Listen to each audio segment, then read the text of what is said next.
Welcome, everyone, to the PFF Fantasy Podcast, IDP edition. I am your host, John Macri, fantasy analyst here at PFF, and we are back with another weekly IDP preview episode, and should be another good one this week because joining me to break down the Week 11 slate is the one and only Green Dot King from 4 for 4. The great Mike Wohlert is in the house. Mike, what's up, man? What's going on?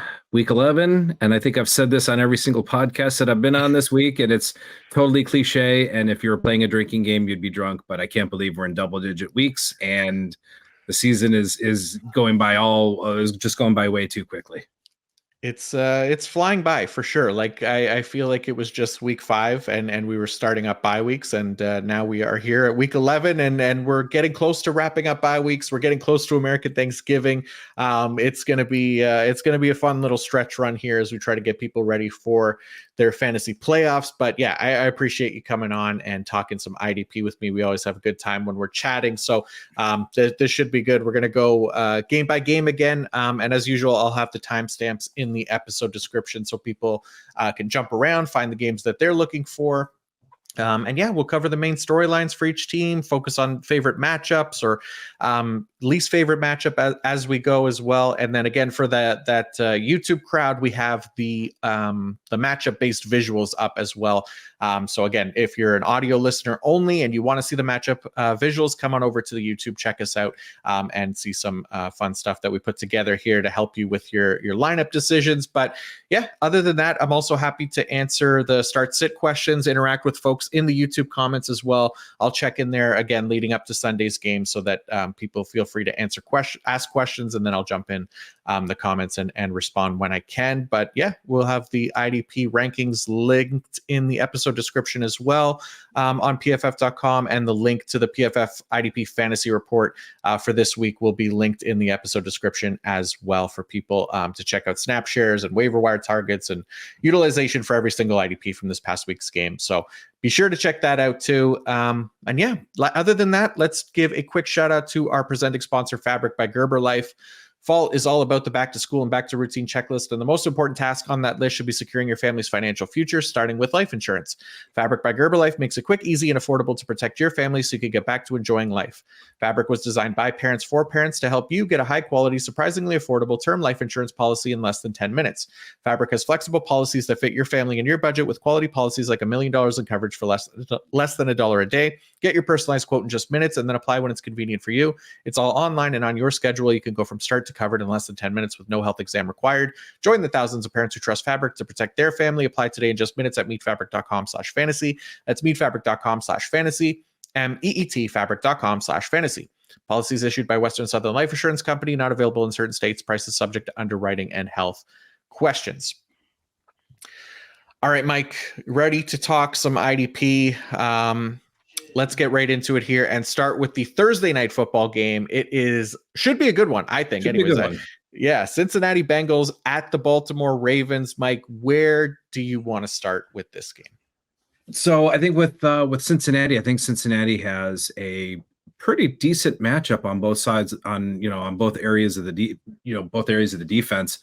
And typically the defenses are the ones that are kind of have been shining in these games. Yeah. Trey Hendrickson somehow is going to play. I think. I know he was dealing with an injury. I thought he was going to be out multiple weeks. I actually do like his matchup. Just kind of looking at the chart, I think he should be matching up on Patrick McCarry's side of the line, and I don't think he's been very good overall. I know his pass block grade is below average, and I think he has been responsible for 4 sacks, 2 hits. So I think Trey Hendrickson is in a good spot. Obviously Lamar is very mobile. So, if he gets past McCarry, that's a whole new, Jackson is a whole different beast, but he's prone to sacks. Myles Garrett got to him. And then at the linebacker spot, I like Logan Wilson's matchup.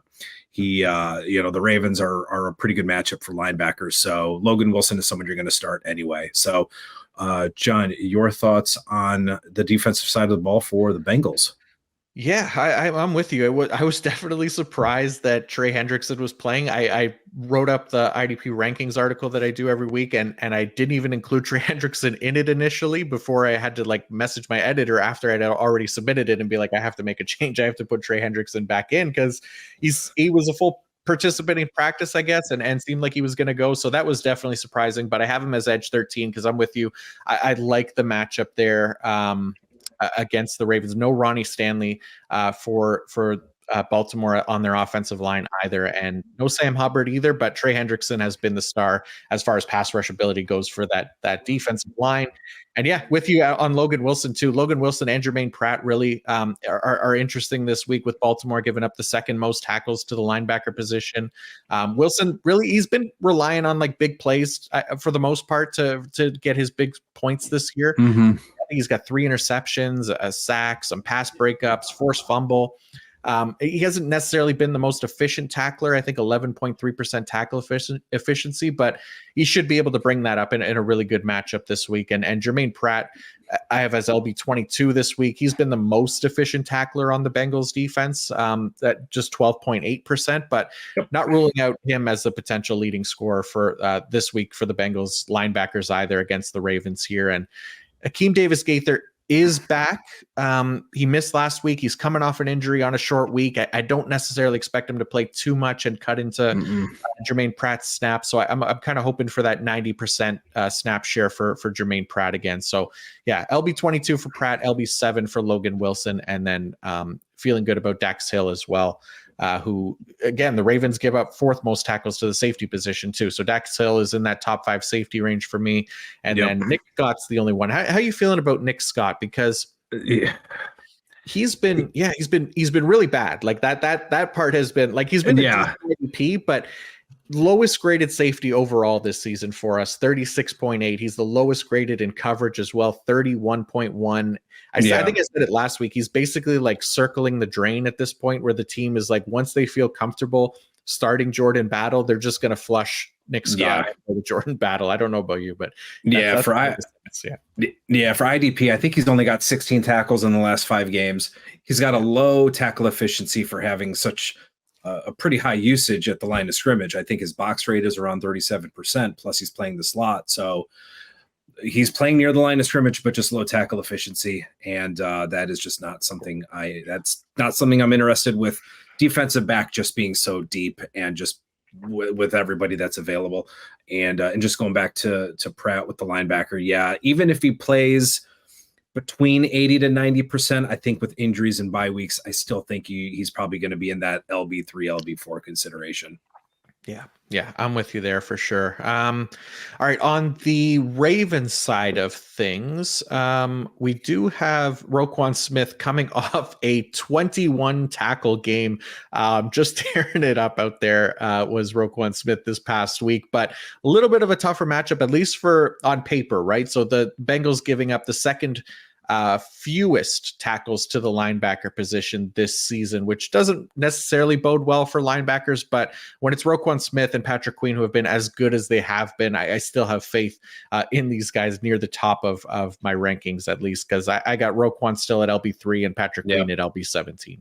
Yeah, and surprisingly, the Ravens have been a 2 linebacker defense for the entire season. So they're, in the past, Queen was sometimes the one coming off the field. They would have some single LB, some dime, but they have been 2 linebackers at pretty much every snap for the entire season. Yeah. Interesting. I'm not saying, I think with Roquan, I think you still have to play him even in a tougher matchup. I mean, he only had 5 tackles in the first matchup with Cincinnati, but I mean, you can't bench him unless you're deciding between like Roquan, Oluokun, and like Fred Warner. If you're embarrassed with riches, yes, you probably have the luxury of being able to sit him. But in most instances, you're probably going to be starting him and probably even Patrick Queen. Yeah, I'm with you for sure. The probably more like interesting is Kyle Hamilton to me. So the Ravens or the Bengals, sorry, giving up the 10th most tackles to the safety position. So I do have Kyle Hamilton at safety 8 this week. And I thought it was interesting kind of his usage with and without Marcus Williams in the lineup. And something we've touched on before in this podcast about how when Marcus Williams is not in the lineup, the Ravens seem to want to play Kyle Hamilton deep more often. They don't necessarily feel comfortable with Geno Stone being the lone deep guy there. So when Marcus Williams has been in the lineup the last 3 games, Hamilton has had to line up deep on just 23% of his snaps. And then every other game, that rate is 40%. So it's a pretty big difference over the last 3 games with Marcus Williams in the lineup. And then we've seen the production come from him too when Marcus Williams is in the lineup, because he's lining up closer to the line of scrimmage. Obviously he had the pick 6 last week, but that 3-sack game and things like that, all of that kind of stuff comes when he's lined up closer to the line of scrimmage. So really like Kyle Hamilton this week, especially with Marcus Williams back in the lineup. Yep, he's a big play. He's a big play specialist too. Yep. So he does provide the upside, even though he kind of lucked into an interception last week. But he will get those interceptions. But I do like I like Odafe Oweh's matchup. I think he should line up on Orlando Brown's side. I think Brown gave up a sack last week. He's given up a couple of quarterback hits over the last couple of weeks. And I think he's been responsible for 18 hurries over the last couple of weeks. So when you combine those metrics and Odafe Oweh's metrics over the last couple of weeks, I think you have a recipe of at least getting a sack. Burrow can kind of hang on to the ball a little bit too long, and Oweh with a pretty good win rate that can lead. That's a recipe for a potential multi-sack game. Yeah, he's been really good lately. I've been really happy with Odafe Oweh here in year 3, and 77.8 pass rush grade on the year, which is a career high for him.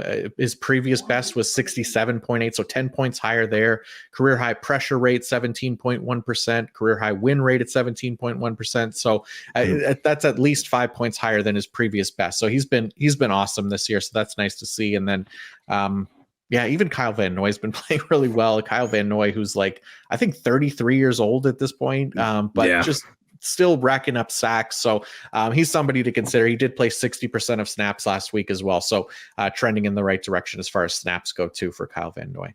Yeah, those big play special leagues, I think you can if he's an edge rusher, I think he has some value there. Although he got flattened pretty good by, I think, Tillman, didn't he? Was it Cedric Tillman blocked him? Gave him a pretty good block. So that was kind of funny to see. So it is always funny to see these wide receivers lay out the defensive players. That was good stuff. And then, other than that, I mean, the only other thing from this matchup, at least for me, is that the Bengals are giving up the 5th most tackles to the cornerback position. No Marlon Humphrey. He's doubtful with that non-contact injury last week, so he doesn't seem like he's going to play. So Brandon Stevens is CB6 for me this week. He's been really good this year and should be in a nice spot to produce.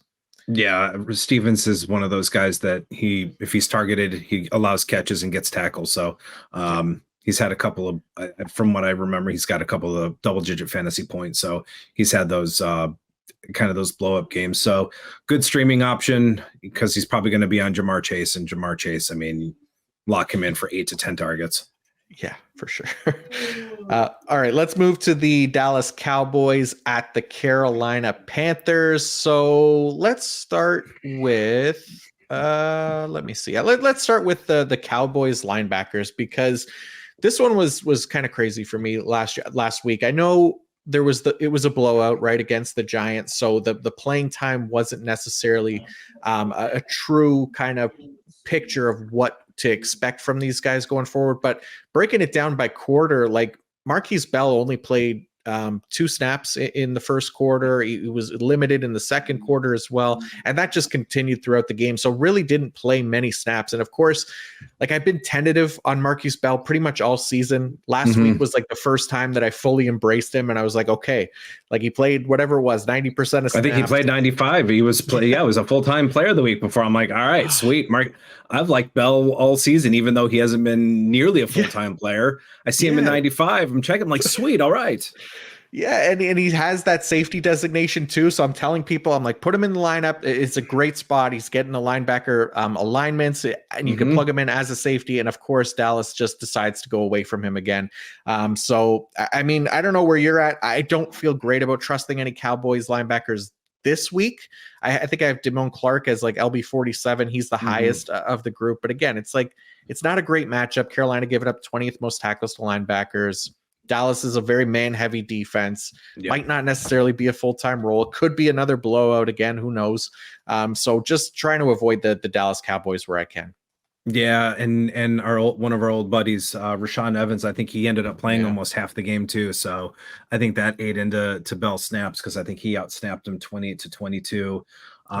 With Damone Clark, I like Clark, but he's not in the level of like an unbenchable. So like I think with Clark, if you've got somebody like, I mean, if you're deciding between like Devin Lloyd, Damone Clark, maybe Alex Anzalone or someone like that, I think you can play the matchups, and I think you can afford to sit somebody like that who has a better who might have a better matchup. So I still like, I like Clark at the beginning of the season, but yeah, it is a rough matchup. And if they limit Carolina's snaps, I mean, Carolina could have 50, 55 plays, and then that's just, there's no tackle opportunities for anybody.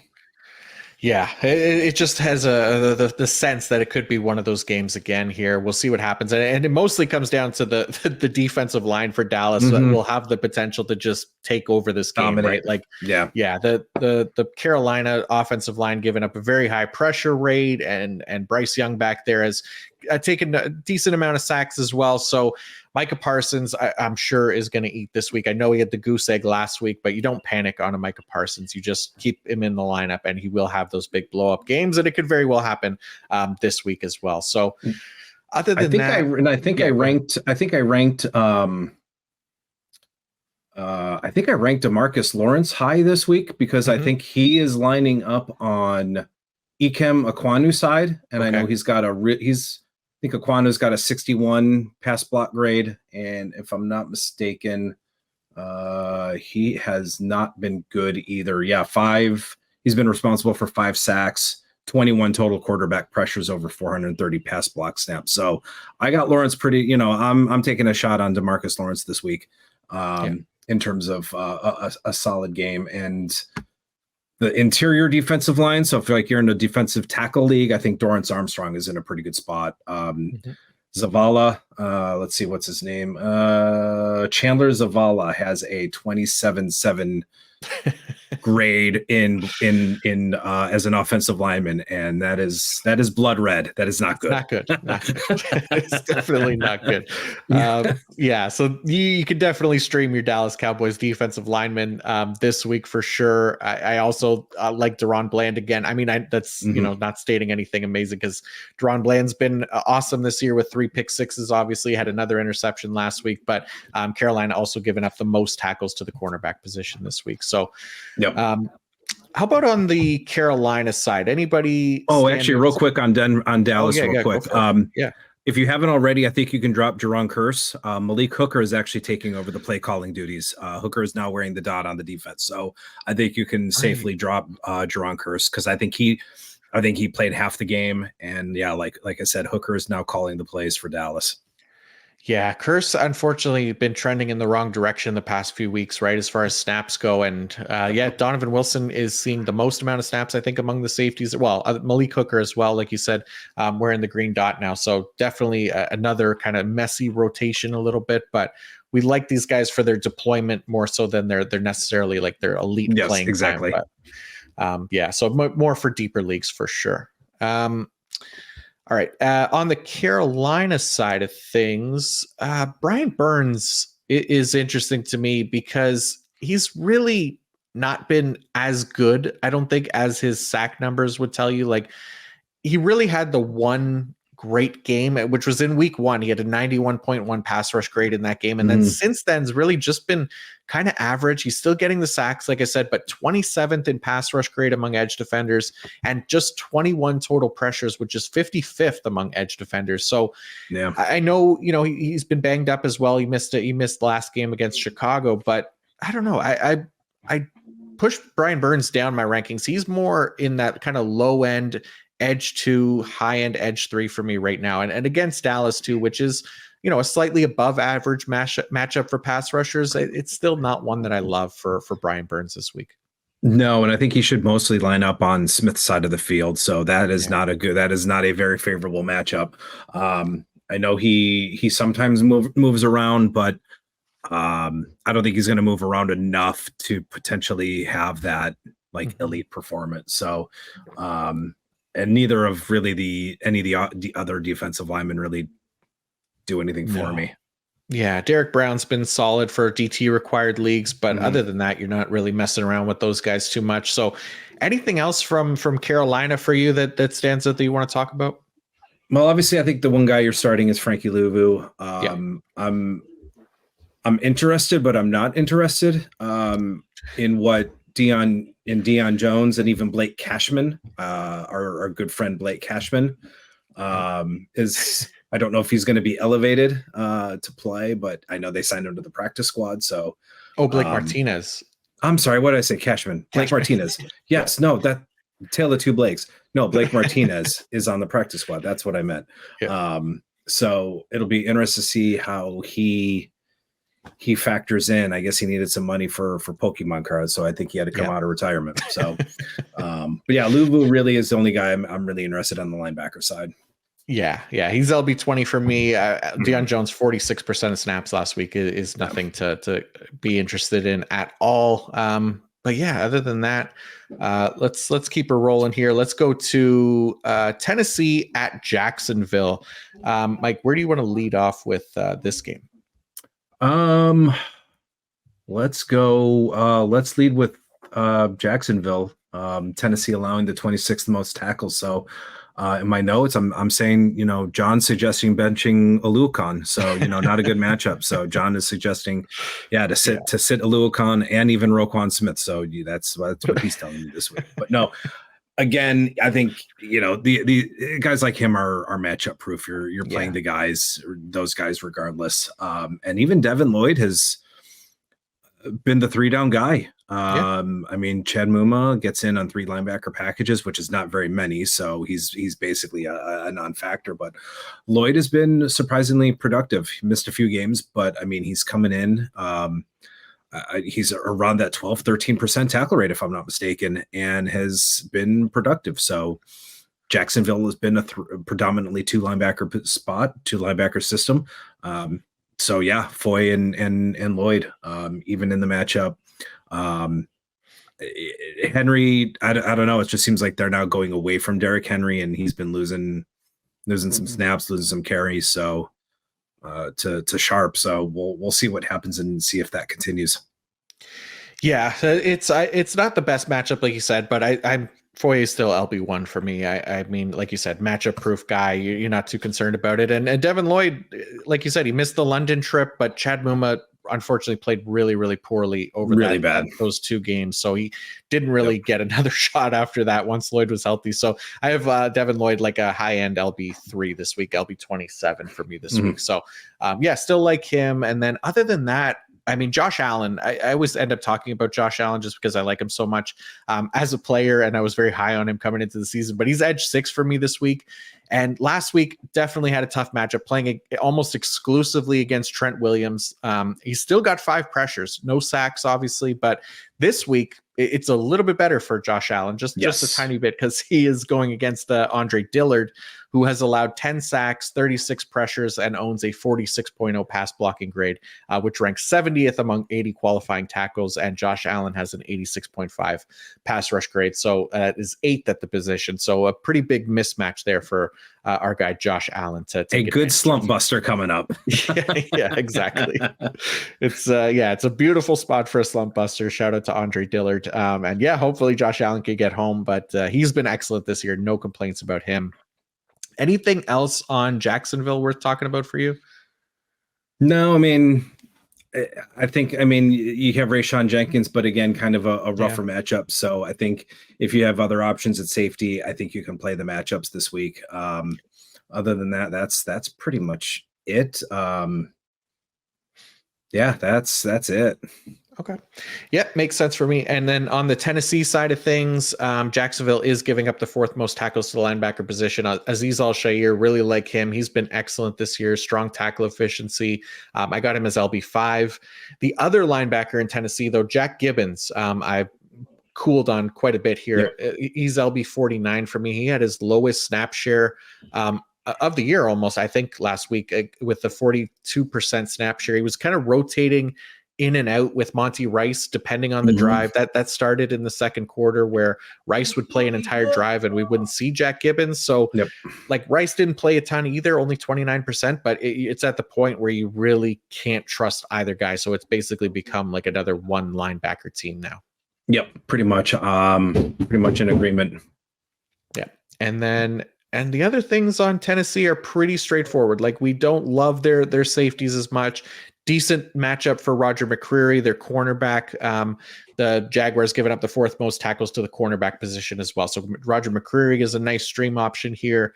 And then I guess Harold Landry is the only other one. He's edge 23 for me this week. He jumped up to 82% of snaps this past week, which was his second highest snap share of the year. He landed a sack and 9 tackles as well. So we like to see that. And then Jeffrey Simmons, the obvious, he's locked into DT required starting lineups too.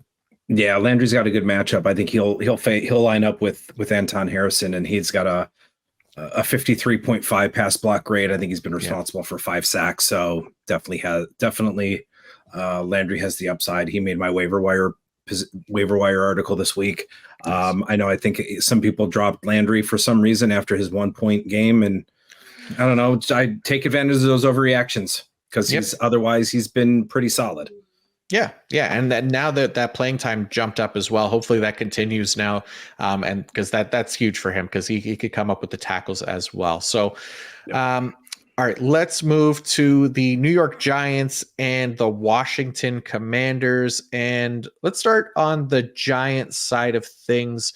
And I do want to talk about, so another guy that's kind of interesting to me, almost similar to Brian Burns in a way, is Kayvon Thibodeau.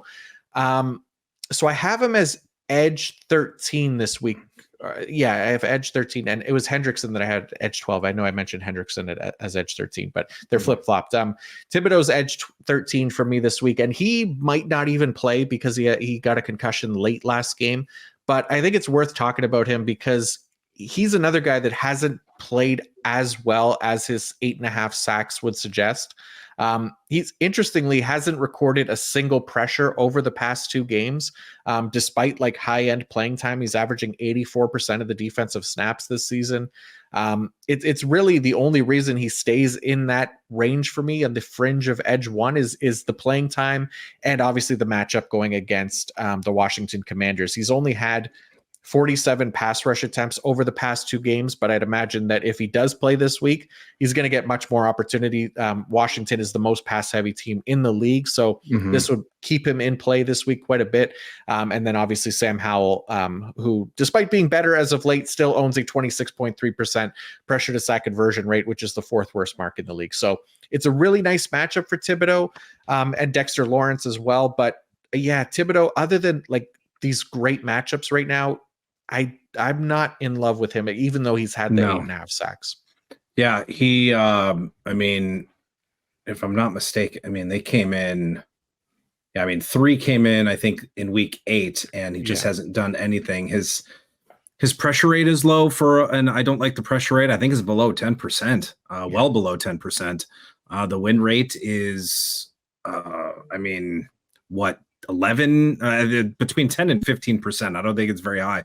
So 1, he's not beating his blocks, and 2, he's not generating pressure. And that's kind of what you need out of an edge rusher. You can tolerate a low win rate if they're getting pressure and not giving up on the play. But I don't know. Thibodeau just seems to be, I'm not going to say a bust, but he hasn't lived up to his hype. There's flashes here and there. And this is certainly a good week for him, but if he doesn't do anything this week, it might be time either to, you're not going to cut him in Dynasty, but you're definitely got to consider at least benching him. And I think he's far and away has the most pressures among the edge rushers, but it's not saying that. You got what Jihad Ward, Ojulari has been hurt. Yeah. Oshane Jimenez. I mean, it's not a very good group of edge rushers there in New York. No, it's not. And yeah, I mean, yeah, I don't want to call him a bust either. And it's still early in his career, but this second season has been kind of a like I guess he's kind of overperformed his actual playing ability right now with those 8.5 sacks because the pass rush metrics are so low. And like you said, the pressure rate, everything like that. So it's a nice matchup this week. That's why I like him as a potential starter. But outside of this week, if he doesn't start to show a little bit more, he's going to start falling a little bit down the rankings for me. Yeah, if I'm not mistaken, he's got, I don't want to say half, but I think a good number have been unblocked sacks. Yeah. So that also contributes. I mean, obviously you're going to get a sack if you're unblocked. So, I mean, it's pretty simple, but it helps for sure. And then the other things on the Giants is not like a super interesting team here, right? Like we like Bobby Okereke. He's LB 11 for me this week. Micah McFadden's LB 37. Xavier McKinney's in that LB or safety 2 range at safety 18. Not as interested in Jason Pinnock at safety 38. So yeah, it's Dexter Lawrence, Kayvon Thibodeau, Bobby O. Azeez Ojulari did come back from IR last week. He could end up having to play more if Thibodeau's out, but he hasn't been great this year either, and he only played 22% of snaps last week, so can see him still kind of continuing to work his way up to a bigger workload. But that's the Giants for me. Anybody else that I missed there? Yeah, no, McFadden has been so inconsistent. His usage has definitely been almost personnel based. So I mean, he 1 week it's 80%, then the next week he's in the 60s, and then next week 60s again and 70s. So he's just his usage is so inconsistent, and it's not almost, and it's something you can't count on, which really stinks because I think he's a decent player. Yeah, he's been solid, and yeah, it's just again another man heavy defense, right? Not playing an every down role, so that we're going to get these ebbs and flows with those kinds of guys all the time. So yeah, he stays outside of that kind of LB3 range for me. All right, let's talk about the Washington Commanders then. And I mean, any trust in guys since they've moved Chase Young and Montez Sweat? Do you have any trust in Casey Toohill or James Smith-Williams in a great matchup here against the Giants? Oh, I mean, talk about an offensive lineman. I don't think everybody is either orange or light orange from the offensive line for the Giants. I mean, if you're absolutely you're desperate for an edge rusher, and hopefully you're not. I mean, Casey Toohill, I mean, he had that one game, but he did it in like 15 snaps. I mean, he had like a point per snap rate, but he only did it in like 15 snaps. So it's not ideal. Yeah, I mean, if you're in a big play league, deeper league, maybe Toohill, but other than that, I mean, Allen and Payne are probably going to get a lot of the attention, so that could free up some space for Toohill, but he's really the only one that I would even remotely consider, and everybody would need to be hurt for me to even probably plug him into my lineup. Yeah, that's fair. I mean, if you're in like one of those really deep leagues, you're looking for a streamer this week who's going to see snaps. It's a great matchup. The Giants are the worst pass blocking unit in the league. We know that Danny DeVito or Tommy DeVito is doesn't matter. Yeah, it doesn't matter which one's back there. Danny DeVito might be slightly better. So yeah, it's not good for the Giants offense right now. But yeah, that would be the only cases if you're in need of a streaming option. Toohill, Smith-Williams are in a great matchup this week. But other than that, I mean, I don't know. This Washington defense seems pretty straightforward right now. Jamin Davis is playing an every down role. He's kind of more of an LB3 for me, but David Mayo has been just okay as a fill-in, not playing an every down role. Cameron Curl's been solid throughout the entire season. So top 10 safety for me this week. And then yeah, Benjamin St. Juste at corner has been the top one for me. I think I have him as CB 19 this week. Yep. All right, let's go to the next game then and talk about the Chicago Bears at the Detroit Lions. Mike, where do you want to start with this one?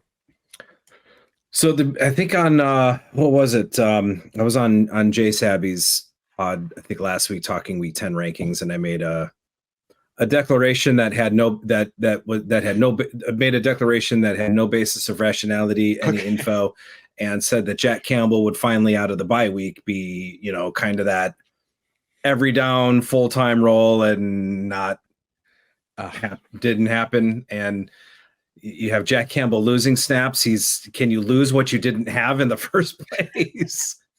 He's never, you know. So, yeah. But it just seems that I will say, Alex Anzalone, I give him a lot of crap. He's actually played pretty well. He's in the games that like have been on national TV that I've watched, he's made some plays where like, oh wow, okay, that have stood out. And when I watch the replays, I'm like, I'll give it to him. He's made some plays. He's looked pretty decent. So, but the continued infatuation with Derek Barnes, and I don't get it. It just seems like the defense is better when Campbell and Anzalone are on the field, and they've been playing Campbell on the edge quite a bit. I know he's gotten quite a bit of edge snaps. I thought when he had that the 1 week where I think he played 90% of the snaps and he played on the edge most. I'm like, okay, well that's cool. He's going to get the usage, but his tackle efficiency is going to be limited because he's playing on the edge. Fantastic. So I think in redraft, I is he rosterable at this point? I mean, I don't think you can. I don't think he should be on a roster, which stinks because I mean he flashed such ability coming out of Iowa. I thought. I mean, I was like, all right, this is going to be the guy to own, and it hasn't happened. And lo and behold, I mean, the Lions are in. He's like our what is it? What is he like? Our Jahmyr Gibbs is like, let him play, and now they're letting Jahmyr Gibbs play. Like, how about we let Campbell play? Come on. Yeah, I know. It would be nice if Jack Campbell got the same kind of unleashed treatment that Jahmyr Gibbs has gotten as of late. But yeah, it's been unfortunate that the snap share been steadily declining since the bye week or since he had that 90% snap game, right? So down to 54% this past week. Derek Barnes played 53%. So like you said, most redraft leagues, you're not rostering either of these guys. It's just basically Alex Anzalone and that's it. So that is a bummer. But then the positive on the Detroit defense is Aiden Hutchinson. To me, this guy, he's been quiet as of late. He hasn't had a sack in 4 straight games. He had 4.5 through the first 5 games of the year, but his playing time continues to be elite for a defensive lineman. He's averaging 89% of defensive snaps this season. His pass rush metrics are among the best in the league. He's earned an 89.8 pass rush grade, which ranks 6th among edge defenders. 52 total pressures, ranks 3rd at the position. He's mostly going to line up against Darnell Wright, who has allowed 31 pressures, 5 sacks. He's got a 60.9 pass blocking grade, which is 48th among offensive tackles. He should be able to get home this week, especially with Justin Fields back there, who has allowed a pressure to sack conversion rate of 22.8%. That is the 8th worst mark in the league. So I like Hutchinson quite a bit this week. I have him as edge 7, so I'm hoping he gets back on the sack train here because it's been quiet without him. But I think he can get back and start a new streak this week. I got nothing to add to that. You pretty much nailed it. He's my DL6, and perfect. I mean, he's right there with a good matchup. So. I like it. So then, let's. There's not like a lot of interesting stuff with the Lions defense. No, no. Yeah, let's talk about Chicago then. And where do you want to start with the Bears IDPs? So I think with Bears, I think with IDPs, I think you're starting at the linebacker spot. So obviously you're looking at TJ Edwards. Lions have discovered now they've got a pretty solid 1-2 punch with David Montgomery, with Jahmyr Gibbs. And then we've got Sam Laporta. So, I mean, TJ Edwards is also going to get some time covering Sam Laporta. So I'll be honest, I haven't really checked the injury report recently, so I'm not sure what Tremaine Edmonds' status is. I think he did miss today, if I'm not mistaken. So don't drop Jack Sanborn just yet. Yeah, not just yet. I think Edmonds and Sanborn are both questionable right now, but definitely more concerned for Edmonds if he misses another week here. But Yeah, TJ Edwards, absolutely love this matchup for him. The Lions giving up the fifth most tackles to the linebacker position, and Edwards has been the most efficient tackling defensive player this season who have played at least 50% of the snaps. 17.4% tackle efficiency for TJ Edwards. Draws this matchup now against the Lions, so love him. I think I have him as LB2 this week. And then, yeah, other than that, the Lions also given up the third most tackles to the safety position. So Jaquan Brisker, he's had great IDP usage all season as an every down safety, 43% of his snaps in the box. He's safety 4 for me this week. His tackle efficiency has been really solid as well. I think he ranks, where does he rank? Third among safeties in tackle efficiency. Again, that minimum 50% of snaps, so 12.7% tackle rate for Jaquan Brisker. So really like him this week as well. Other than that, I don't have a lot of interest in the Bears IDPs. Kyler Gordon's been awesome. So I'm still starting him, even though it's not a great matchup, but how do you feel about Montez Sweat here in Chicago? Because again, not a great matchup against this Lions offensive line. Yeah, I think I like Kyler Gordon because I know he's mainly their slot guy. I know Amon-Ra St. Brown spends a lot of time in the slot, so I think it could be one of those 8 to 10 tackle games if he's on Amon-Ra St. Brown all day. Yeah, I mean Montez Sweat is going to be lining up against Sewell, who is the second graded tackle. So if I'm not mistaken, I don't think he's allowed very much in the way of sacks or total pressures. So I don't think things are going to get much better for Sweat this week. So I think if you can afford to sit him, you will, which basically just means we have just stamped a 3-sack game for Montez Sweat, telling everybody to sit him.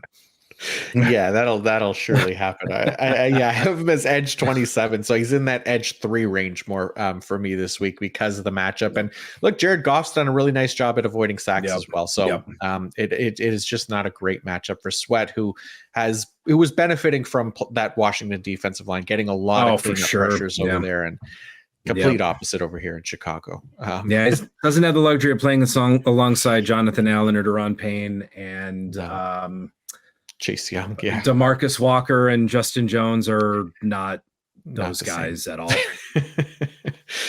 All right, let's go to the next game here. It is the Pittsburgh Steelers at your Cleveland Browns, Mike. And let's start with those Cleveland Browns. And I got to ask the question because I feel like I don't know what to do with these Browns linebackers, really. Is there any Browns linebacker that we can trust, do you think, rest of season here? Because I have Anthony Walker probably ranked highest at LB 41, but it never feels great. No, with the Browns, I think I've been pretty consistent all season with my 3-down article and just saying, don't even bother. There's not anybody. I don't care. Schwartz, not only does he rotate his linebackers, he rotates his play calling linebacker. So, I mean, him and Taki exchanged signal calling duties. So they both wear the dot, and Koromoa is barely playing 50 to 60% of the snaps. So he's been really rotating and rotating those linebackers, and he's really utilizing Grant Delpit, and Grant Delpit has had a fantastic season. He had a really good finish to last season, and it's definitely continued on to this season. Delpit has definitely thrived under Jim Schwartz's defense. So as far as linebackers go, I'm not really playing anybody. It's basically I'll just play Grant Delpit, and that's it. I'm with you. Grant Delpit's been amazing. He's safety 10 for me this week. I know Steelers aren't the best matchup for giving up tackles to the safety position at 27th most, but Delpit's been so good. He's got great alignments that we could benefit from for IDP. So Delpit locked into lineups. And then, I mean, Myles Garrett, obviously, this should be a really nice matchup for him. He's not leaving lineups. The Pittsburgh pass blocking unit has been really poor. I think they're second or third worst in the league this season. So Myles Garrett should just be able to tee off on these guys. And then Zadarius Smith is heating up as well. So really like to see Zadarius Smith continue his hot streak this week too. But other than that, man, that is basically the Browns defense. Yeah. And everybody, it's been really just fun to watch. I mean, Yeah. From a defensive standpoint, they're just dominate. I mean, they're just I have no. If I'm Jimmy Haslam, I'm just like, name your price. You have a lifetime contract. Yeah, I'm not letting you go. I'm not letting you go coach anywhere else. He's like Bill Callahan. Just Schwartz, yeah. sign him and just like keep him here.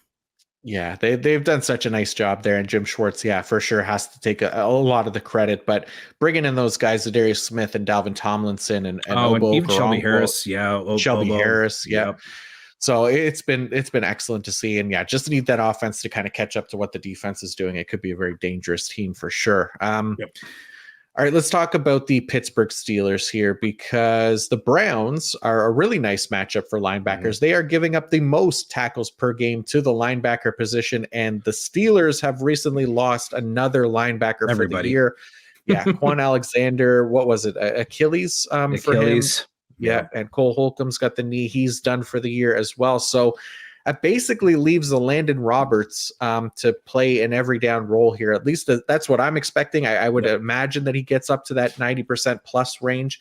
And his tackle efficiency is tied for third with Zaire Franklin at 17.2%. He's been amazing. Hasn't played like a ton of snaps this year, like not a large role. He's at about 46. He's been a run stopper mostly. He's come off in coverage. So it'll be interesting to see how he does if he does stay on in coverage, because that kind of hasn't been his strong suit. He's a solid run stopper.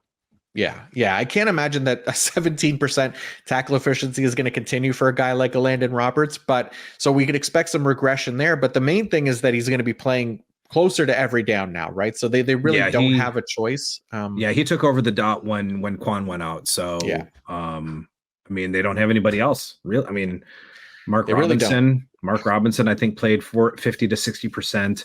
I would imagine Keanu Neal is probably going to be that kind of that Grant Delpit type box safety, dime backer, big hitting linebacker. So I'm expecting him to probably play up on the line of scrimmage a little bit more. Yeah, that's what I was thinking as well. I think there's a chance that we see more Keanu Neal up there, especially when Minkah Fitzpatrick's healthy and back in the lineup, where he doesn't have to play safety and fill in there, because he wasn't playing a full-time role when Fitzpatrick was in the lineup. So we could see Fitzpatrick, KZ, and then maybe some more Keanu Neal up closer to the line of scrimmage. So excited to see kind of how that usage shakes out there and how they make up for the loss of two starting linebackers now. But have you seen any I don't know if you've seen any reports of the Steelers bringing in anybody to work out or anything like that, or any rumors I mean, I don't know who's still available. I mean, I know obviously the big name was Rashaan Evans. Obviously he's on Dallas, and everybody who needed a linebacker, it was like, oh, Rashaan Evans. And now obviously he's gone. So, so I don't even know who is even available at this point. There's not much, because even Anthony Barr would have been the other name, but he just got picked up by Minnesota, right? So there's not a lot out there. I haven't seen anything that they brought anyone in. So I think, we just kind of roll with these guys that they have, and we'll see what happens here with the Steelers, because it's a team, but not an amazing team. So it could fall apart here as well. We'll see how they do against some of these divisional opponents. But other than that, Browns giving up 8th most tackles to the safety position. So really like Minkah Fitzpatrick this week, safety 7. We'll see how much that continues, though, with Dorian Thompson-Robinson at quarterback, not Deshaun Watson. So the other thing, though, we do expect the Browns to be running the ball a lot. They're already yielding the highest tackle per game rate to the defensive line. So somebody like Cameron Hayward, who hasn't necessarily posted the most encouraging pass rush metrics since coming back to the lineup here, he has excelled at racking up tackles, 10.5% tackle efficiency, which is on the very high end for defensive linemen. So great matchup for Cameron Hayward going against the Browns this week. 23.7 tackles per game to opposing defensive linemen, the Cleveland Browns. So great spot for Cameron Hayward to get his first big game of the year. I have him as DT4 this week. And that's without Nick Chubb, which is just insane. I mean, Jerome Ford has been pretty good. And Hunt's been solid. So, they haven't gotten away from the run. And like I said, I would be shocked if they have fewer than 40 rush attempts this week. Wow. Yeah, I could definitely see it. I mean, they got to do something to keep TJ Watt, Alex Highsmith out of the game, because those guys can absolutely wreck the game for you. So Yep. yeah, will be interesting to kind of watch that one. It should be one of the better games this week. Yeah, and of course, Anybody? start Watt and Smith. I mean, of course, TJ Watt and Highsmith Oh are yeah. startable. I mean, you do have DeJuan Jones coming back, and I would imagine DeJuan Jones is probably going to play right tackle on TJ Watt's side. Okay. I don't think you want to. I think it'll probably be Hudson on the left. I think you want DeJuan's size on the right side to try to contain Watt as best as you can. Yeah, he's been really good this year, DeJuan Jones. For a guy that they just had to plug into the lineup because of injury, he's stepped in and he's been excellent. So yeah, still it's going to be tough going against TJ Watt, but he's not ideal for him. But he's been surprisingly solid. All right, I think that's pretty much it for this one. So let's go to the Los Angeles Chargers at the Green Bay Packers. Mike, which IDP do you want to lead off with here? So I think with the Chargers, I think they've been surprisingly a rough matchup for linebackers. I mean, you'd think with someone like Austin Eckler, you think with a decent usage at the tight end spot, and even with Keenan Allen, kind of roaming and getting in the middle, you would think they'd be a better matchup for linebackers, but they haven't been. I think Devondre Campbell is still in play, probably more of an LB2, LB3. Quay Walker, if he's going to be back, but I think you still need to have Isaiah McDuffie in your hip pocket just to be on the safe side. He's been pretty solid when he's getting the full-time snaps. Great, yeah. It's been 8 or more tackles, I think, in every game that he's gotten that full-time role. So he's been pretty solid. So we'll just have to see if Quay Walker comes back to see where he stands. Yeah, I imagine he's back this week. I saw that he was practicing, so that was a good sign for Quay Walker to come back this week. I have him in the lower end of LB2 range, like LB23, and then Devondre Campbell, exactly like you said, I have him as LB33 in that range. So again, Chargers giving up the 30th most tackles to the linebacker position, so it's not amazing, but these guys have been pretty solid this year. Walker, Devondre Campbell, and especially Isaiah McDuffie when he's been in there. The Packers run a very zone-heavy defense, and it's allowed these guys to be very efficient. All three of them really when they're on the field in those full-time roles. So, other than that, what else on the Packers do we have here? So they're giving up, go ahead. No. Oh, sorry. I think I'm going to go back to the Rashawn Gary. Well, I know he had a pretty decent matchup against the rookie tackle. Who's been pretty solid, but I thought it was one of those matchups where Gary would be able to kind of take advantage of the tackle. But I like the matchup this week on I think it's Trey Pipkins, who she should be lining up on. And Pipkins has been responsible for 6 sacks, I think 7 QB hits, and I think 18 hurries. So I think 31 total pressures. So I think this is a really good kind of squeaky wheel, get right game for Rashawn Gary. I'm 100% with you. Yeah, Trey Pipkins, a much better option to go up against than Rashawn Slater, who has been, I think, top 5 as far as pass blocking goes for offensive tackles. So Trey Pipkins not nearly as good, 60.9 pass blocking grade. So really nice matchup for Rashawn Gary. The pass rush metrics have still been there for him. I know that the sacks haven't been as of late, but look, it's gonna come for him, and it could definitely come this week against the Chargers. Justin Herbert has done a good job at avoiding sacks. That's been the only thing to keep Rashawn Gary out of the top 12 for me. So he's edge 14 this week. Other than that, Packers, the Chargers are giving up the second most tackles to the cornerback position as well. So Jair Alexander should be back this week, I think, but the other option is Carrington Valentine has been really solid in his playing time that he's been out there. So I have him as like CB14 this week, and one of those guys that could be a potential streamer this week if you need it for the cornerback position is Carrington Valentine. And again, Jair Alexander on the other side, there is definitely potential for Valentine to see more targets thrown his way. Yeah, I like Nixon, who should play the slot, and that puts him on Keenan Allen. So really good matchup with Keenan Allen. So he should see plenty of action his way. Yeah, Nixon's been great, and I think he's one of their kick returners as well. So for leagues that get their reward punt and kick returns, Keyshawn Nixon definitely a nice option too. All right, let's talk about the Chargers then, quick. Oh, Anybody Rudy that? Ford, are you good? Or Oh Rudy yeah, Ford, Rudy I think Ford, is I'm in good. play. Yeah, Pretty good yeah, box safety rate. Playing, 17 for me. Yeah, yep, good box rate. Decent and plays a little bit on the line a little bit more, but I think mostly plays in the box a little bit more than deep. yeah. Rudy Ford, yeah, safety 17, and then I got Jonathan Owens as safety 36. So I like Ford a lot more. Um, but yeah, then the Chargers side of things. Anybody that you want to start with on the Los Angeles Chargers? They've kind of been boring. I mean, obviously, Kind of have been, yeah. obviously, Derwin James is. Derwin, yeah. I mean, it begins and ends with pretty much Derwin James. I mean, Kendricks is losing snaps. I mean, he's on the cusp of falling below that full-time role. I mean, he's been in the low 80s. Yeah. Kenneth Murray's been solid, which has been a surprise. So I don't know if maybe they're just I mean, this is his last year, right? I mean, he doesn't have they didn't Feels pick like up the it. fifth. They didn't pick up the fifth-year option. No. So I mean, you're not showcasing him for a trade or anything. But I mean, he's been solid. But I mean, it's just been kind of Yeah. Yeah. Even the edge rushers have been kind of up and down, right? Joey Bosa, Khalil Mack. Khalil Mack obviously had the 6-sack game, right? That boosted his totals for the year. And then he had the nice game against, I guess it was the Jets, right? He had the better game, but that's really it. These guys have been kind of matchup dependent.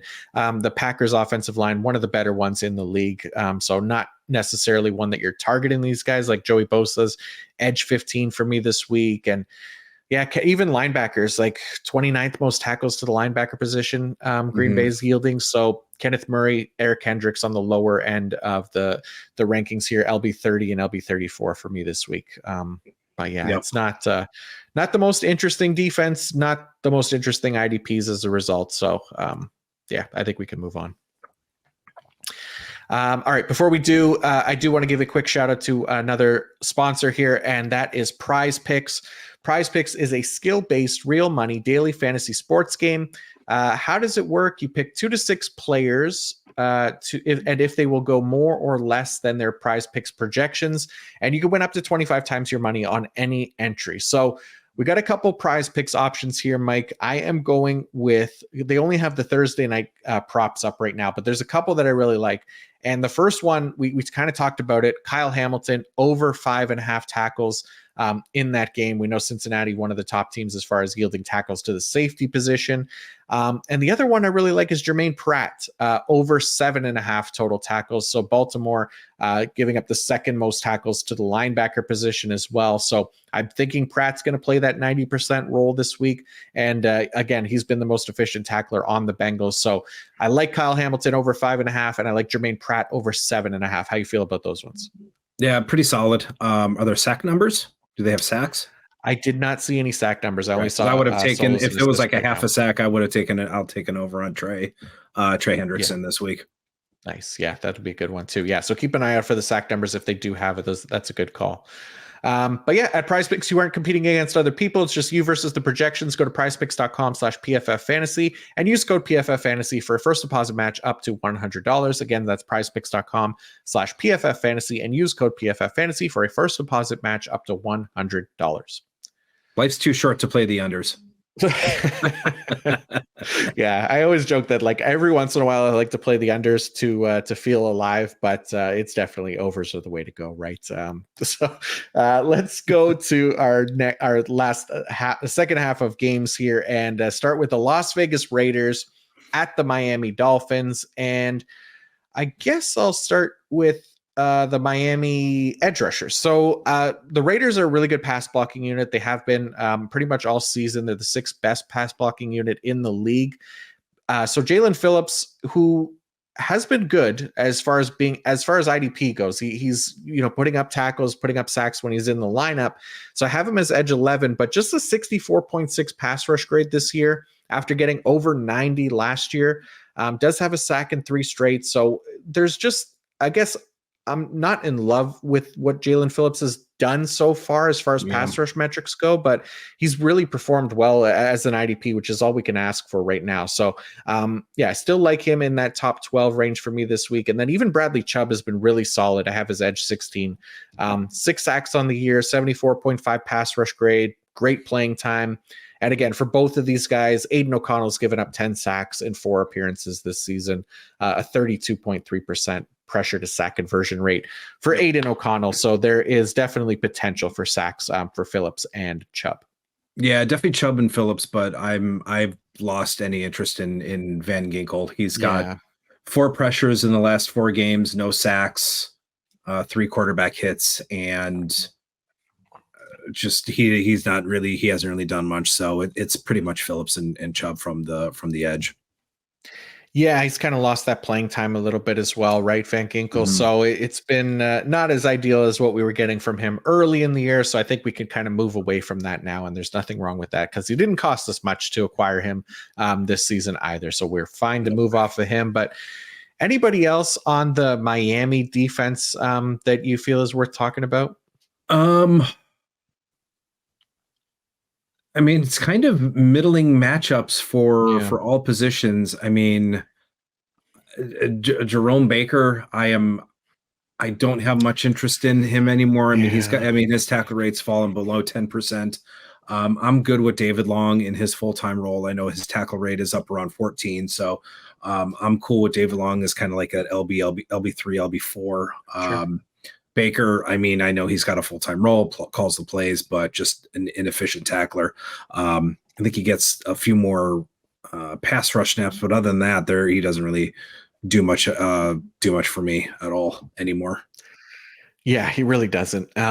They're just not like the greatest IDP linebackers. So yeah, other than that, I mean, the safety position, Javon Holland has been solid this year, dipped off a little bit lately, but I have the safety 20. Again, like you said, not great matchups here across the board. So yeah, let's talk about the Raiders a little bit. And I guess we can start with your Jersey boy in the background there. Let's do it. Yeah, let's talk about Max Crosby. Why not? Max now has 10 X's next to his name because that's how many sacks he has on the year. He's been amazing.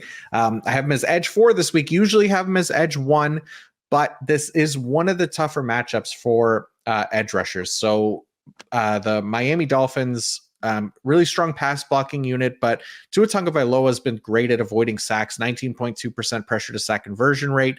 I shouldn't say great, but he's been above average. So he's given up 14 sacks. But the other thing too that kind of hurts here is the Miami Dolphins offense is giving up the fewest tackles to the defensive line position, right? So that's been one of the things that's really helped Crosby is that really strong floor, playing 100% of snaps and just racking up tackles. But it hasn't been great for going against the Miami Dolphins this season. So he's still top 5 for me, but this will probably be one of the lower rankings for him for me this week at edge 4.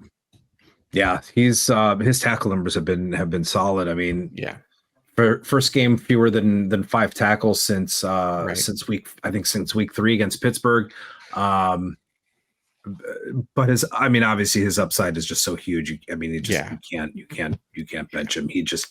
He makes his own plays. He wreaks havoc, and he's just all over the place. But he can be a boom or bust. It's either a sack or nothing. But what's nice is, like you said, I think he's got a good fantasy points average for a floor. He hasn't had that like I said, with the exception against Pittsburgh and last week against the Jets, he hasn't given you like a dud, really. No. You could say 3 tackles are probably, that's probably the closest thing he's gotten to a dud, but even against Pittsburgh, he did add that sack. So, yeah. I don't, you look at Myles Garrett sometimes and you'll just see 1 tackle and you're like, well, crap. Sure. But I know we don't get points for pressures or hits, you might get points for hits, but you don't get pressure. You don't get points for win rate or reason. I know that stinks, but the upside is just so immense with these guys. Their move sets, they're just so quick. You can't bench them. No, no, And I know you're not especially suggesting to, and I know you're not no, yeah. suggesting to. Yeah, it's just really switching up the top five. Basically, this week for me, he's locked into every lineup. Basically, he's not coming out. He's just, again, the 100% snap share is incredibly rare for a defensive line, and especially one that is so good as a pass rusher and can do so much as a talent on the field. He's just not leaving IDP lineups. It's just something to kind of keep an eye on this week. If you feel like he ends up having two lower scoring games in a row, it's not anything to panic on. These are just matchup problems, and we will bounce back for sure.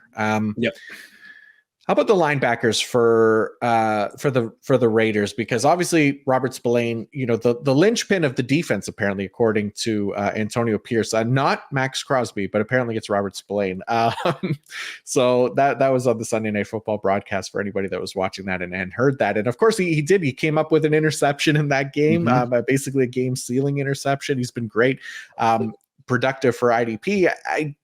Miami is giving up also the fewest tackles to the linebacker position. So he falls outside of the top 24 for me this week. Robert Spillane, I have him as LB 28. And then we know Divine Diablo came back from injury last week, so he didn't see his normal 75 to 80% snap share, was a little lower, but I'd imagine he gets back to that this week. How do you feel about Diablo? I would think, but I don't have a problem benching him if you have, better options that are in better spots. But yeah, Spillane in kind of his first go around as a full-time guy has been solid. He was always that dime linebacker in Pittsburgh, but he was only getting 25, maybe 30% of the snaps at a time. But yeah, Spillane's been solid in his role with the Raiders. Has taken on the play calling duties and has kind of been, you probably got him for free, I guess, in most drafts. I mean, he was one of those, one of those 0 LB targets. If that's what you were trying to go for. I didn't think he was going to wear the dot. I always thought it was going to be Diablo, but it did end up obviously being Spillane. So if you took the chance and you got him late in your draft as an LB6, you got yourself a nice weekly starter for cheap, for free. Yeah, he was definitely surprised. I thought it would be Diablo as well coming into the year, but we adjust once we see these things and how they shake out early in the year, right? So yeah, Spillane LB 28 for me, Diablo LB 38. The Dolphins, where they are yielding strong tackles to, is the safety position, 7th most tackles per game to the safety position. So I don't love any of the Raiders safeties. No, I mean, I don't either. Yeah, if you're feeling nasty, you could put Marcus Epps into your lineup. You're not going to feel real good about it. And I'll admit, I think I wrote him up as a breakout candidate, but it just hasn't gone the way. But yeah, you're not going to feel real good about putting Marcus Epps in your lineup this week. Unfortunately. Yeah, I have him as, I think, safety 32. He's the highest of the Raiders safeties for me this week. So deeper leagues, you can definitely start him, but don't love it. Yeah, let's move on to the Arizona Cardinals at the Houston Texans. Mike, where do you want to start with this game? What I don't get, and obviously Houston has been the surprise team of the year. I mean, they're certainly not an easy win. So I mean, they're obviously playing really good football. What I don't get, Blake Cashman has actually played some really good football. Been great, much to my surprise. I just don't get, if he's playing, why you want to mess with linebacker rotations, and why is he the one that's coming off the field when he's been playing pretty well, and why are you putting in Christian Harris when he hasn't? And Henry Toto, however you pronounce his name, has also not been playing very well. I know he was out with a concussion. It just seems very simple. If Perriman's going to play, just keep Perriman and Cashman on the field at all times and just run with that because they're big hitters. Cashman can get some big plays. That's the way I would think you'd want to go. You're in a playoff hunt, and why would you want to mess with these rotations at this point in the middle of the season? DeMeco Ryans has forgotten more football than I will ever know. I mean, I understand that, and I'm not quite, but it doesn't make sense why he's doing that now. But yeah, Perriman, I think he's appealing the suspension, so he got served a 3-gamer. I know he's appealing. We'll see if it impacts this week. He may play, he may not, but So Yeah. it came out basically as we started recording that it got Oh, reduced okay. to 2 games. Okay. So he's still out a couple games, but Yep. gone from 3 to 2. Okay. But yeah, Perriman's been the play caller of the defense, and Cashman's been a surprise because I mean Cashman's been kind of a, I mean, I guess you can say journeyman, but I mean not really. I mean, I think he's only been maybe on what 2 teams. He's been on 2 teams, Jets, Yeah, Texans, Jets, and yeah, I can't remember anybody in between, but but definitely the he's never Jets. had, but he's never had a full-time role or even No. significant snaps. And I'll be the first to admit he's played well. He had that player. He was a defensive player of the week. And I'm like, okay, how many times have you seen a guy be defensive player of the week or some sort of player of the week and then he goes away? Well, that wasn't happening. So, but he's been good. He's all over the field. He makes, he stands out. So I those would be the 2 guys I'd want on the field. Yeah. Yeah, I'm 100% with you. I think it would be Perriman and Cashman for me as well. And like we said, so Perriman suspended 2 games, and I think that does mean that Cashman takes back that top linebacker role. I have him as LB 31 this week, kind of just in case, right? Because we did see him play fewer snaps than Christian Harris. So I wonder if there was something else going on there, maybe that we weren't aware of. Maybe he's not 100% healthy or something like that. But because to drop to 55% after basically being their lead linebacker throughout the past few weeks was pretty surprising. But it wasn't as surprising to see Perriman get more work, but it was surprising to see Cashman see such a big drop. So we'll see how that shakes out this week. But I think the feeling is that, for both of us is Cashman and then probably Christian Harris. Do you think? Because Henry To'o, aka Hanky Two Toes, he should be back this week from the concussion. So he was last time we saw him, he was at the bottom of the pile for the linebackers. So don't have a lot of confidence that he's necessarily going to be LB2 there either, but maybe it's just LB1 that we want right now. Yep. And then, other than that, Jalen Pitre laid a goose egg last week, so a lot of people were upset about that. This is one of the better matchups for safeties. The Cardinals giving up the 5th most tackles to the safety position, but Jalen Pitre, safety 14 for me this week. He's not somebody that we need to be that high on. I know people spent a very high draft pick to acquire him. But look, a player playing 61% of their snaps deep, it is close to what it was last year for him, a little bit more this year, but different defensive system, different linebackers in place as well. He's got a different running mate there at safety. I mean, a lot of people drafted him as safety 1 this year, but for me, he's become much more kind of matchup dependent right now. And in shallower leagues, he's not necessarily somebody that needs to be rostered as far as I'm concerned. Yeah, I made the mistake of keeping Pitre over Derwin, and that was not a smart move on my part, and fully knowing that he wasn't going to repeat those numbers, but it's hard. You fall in love with the number when you see numbers like that. Like, I get it, right? But it was one of those things we knew was going to regress this year. I guess the hope was that it was going to come close, but this year it has. I mean, I know he's missed time as well. He's been hurt, but it really hasn't been close, unfortunately. No, and I got a lot of those. Is Jalen Pitre even playing tweets? That's right. Like, he's playing, but he's out there. He's out there. It's a mirage. Let's tell you.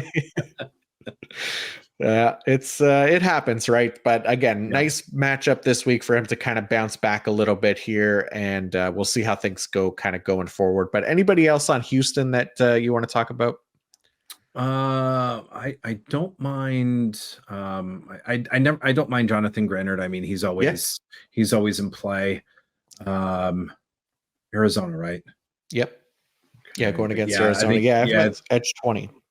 But Jonathan Grenard is in a good spot. I think Will Anderson is in a good spot. I know Will Anderson, I think he and Grenard are tied in total pressures generated, but I don't mind the matchup this week against against Paris Johnson. If I'm looking at things correctly, below 60 pass block grade, 25 pressures responsible for 8 quarterback hits. So, I mean, he's allowing people to get around him and get to the quarterback. So I don't mind Will Anderson as a streamer. I think he's also in a good spot. Nice. I like it. All right, let's talk about the other side of the ball, the Arizona Cardinals here. So Arizona going against the Texans. The Texans have given up the 8th most tackles to the linebacker position. So we like Kaiser White. Kaiser White has been basically a LB1 all season. He's LB8 for me this week. So he's been excellent. Josh Woods, though, has dropped. His snap share dropped to like 47% last week. So he's kind of fallen out of that kind of streaming option, for deeper leagues for me. He's LB50 this week. So don't love what that snap share showed us last week. But anybody else on Arizona that you want to talk about? I mean, yeah, obviously because they're white. What's going to be interesting is the matchup for the edge rushers. I'm not Dennis Gardeck and Zaven Collins. I'm not too I don't care about them. But BJ Ojulari is coming off of a breakout game, but a little bit of a rougher matchup on his side. He's not going to be on Tunsil's side. I think he's going to be on George Fant's side. But Fant has only allowed 1 sack in 359 pass block snaps. So he is when you look at Fant's grade, it's a 65.9, but he's a better pass blocker than he is a run blocker. So Ojulari, I think you're going to want to temper some of your expectations off of what he did last week to this week. It is a little bit tougher of a matchup. I am 100% with you. I like BJ Ojulari as a waiver wire pickup after last week and seeing the snap increase, but he's not somebody you're going to be plugging into lineups right away here. Like you said, George Fant, I mean, shout out to the WKU boys. He's only allowed 1 sack this year, 73.2 pass blocking grade. CJ Stroud, decent job avoiding sacks, 16.7% pressure to sack conversion rate. So yeah, it's not facing Laramie Tunsil, but George Fant has been very solid as well. And I think we kind of wait on BJ Ojulari. So I have him as like edge 45 this week, just to try to temper expectations for him. Other than that, we're starting Budda Baker. Feel pretty decent about like a Marco Wilson. As far as cornerbacks go, the Texans giving up the 10th most tackles to the cornerback position. So Marco Wilson, CB21 for me this week. But anybody else in this game, or should we move on? I think we can keep rolling. Let's do it. Let's go to our next game then, which is the Seattle Seahawks at the Los Angeles Rams. And starting here with, I guess we'll start with the Rams IDPs. So we know Ernest Jones missed the last game, but it does look like he is back this week. So he was, he's no longer carrying an injury designation, basically. And Sean McVay did say he expects him back. So that is both of those things giving us some confidence. Seattle giving up 27th most tackles to the linebacker position. So Ernest Jones, LB21 for me this week. I know last time he was hurt, they kind of eased him back in, right, with that knee injury. So that plays a part in him coming in on the low end of LB2 range for me, as well as thinking if they'll ease him back in. But it is a good sign, at least, that there's no injury designation on Wednesday when we're recording this and coming off a bye week as well. So where are you at with Ernest Jones this week? I've got him as my LB7, so I'm expecting full bore, full go. So that's what I'm expecting. He's for me a matchup proof guy too. He's kind of falling into that matchup proof territory. So I'm expecting a full workload, expecting him to get the play calling duties, and the petals are falling off the rose boom blossom flower. So I think Roseboom is going back to his typical role, coming off the field, single line, 50-60% of snaps. Nice. Yeah. He's turning into Rose Bust now, as we get more Christian Rose puns in here. So yeah, no Christian Roseboom is of interest for me either. But yeah, I like the confidence there for Ernest Jones. That does make me feel better about him this week. So other than that, on the Rams, man, it's this defense. It's the defensive line is kind of interesting. Byron Young has been really solid. I have him as edge 19 this week, even though Seattle giving up the 28th most tackles to the defensive line position this year. But again, another one of those guys that just plays a ton of snaps. Him and Michael Hecht or Hoyt. These guys are both not really leaving the field all that often. So that helps them come up with a decent floor, right? And Byron Young has been decent as far as pass rush goes. So he could potentially get home here against Geno Smith. But other than that, Aaron Donald's, you don't have to ask twice about starting him. So No. anybody else on the Rams defense that you like? I guess maybe Jordan Fuller as a streamer option, because I think he is more of that line of scrimmage safety. So that really is probably about it. Yeah. I think Jordan Fuller's safety 28 for me this week. So yeah, like you said, streaming territory. It's not the worst matchup. 15th most tackles to the safety position from Seattle. So we don't mind it. And then on the Seattle side of things, again, no question about starting Bobby Wagner, even Jordan Brooks. I know Jordan Brooks isn't playing a full-time role, but he's been really productive this year. How do you feel about Jamal Adams? I'm curious where you'd have him in your rankings, because again, the Rams giving up the 20th most tackles to the safety position. Jamal Adams has looked decent since he's been back, and he's getting the ideal deployment. So I have him as safety 13. I'll be curious where you're kind of pegging him this week. I got him at 17. I kind of have him sandwiched between Keanu Neal, Jordan Whitehead, those guys. So I've got him right around 17. Okay. Yeah, that's fair. It's the same kind of range, right? That safety 2 range, not necessarily safety 1 just yet. He still gets, the blitz opportunities and stuff, hasn't delivered on that just yet, but there's at least good usage there to bank on for Jamal Adams. But yeah, there's been better safeties this year for sure. Yeah. And then the Rams giving up the 8th most tackles to the cornerback position. So really like Devin Witherspoon this week. He's CB4 for me. But other than that, I mean, it's a pretty straightforward defense. There's some defensive line guys there that have been fine. Boye Mafe's been really solid. This is a nice matchup for him going against a poor pass blocking unit for the Rams. What do you think? Boye Mafe 8-game sack streak. Does it get there? Well, I don't know. He's got. I mean, Havenstein is decent. I mean, I think he's got a 66 pass block grade, which isn't horrible. It's not great. Daryl Taylor actually has, I think, the better matchup, but he's not a very good. He's not a very good edge rusher, unfortunately. Havenstein's only allowed 1 sack all season, so in 297 pass block snaps. So a little bit rough of a matchup, but we will. We'll see. He's probably a streamer. I would say this week if you need a streamer option, but Seattle has spent some high draft capital on some of these edge rushers, and they're kind of meh. Yeah. Mafe, like, this year has been great, right? Like, again, 7 straight games with a sack.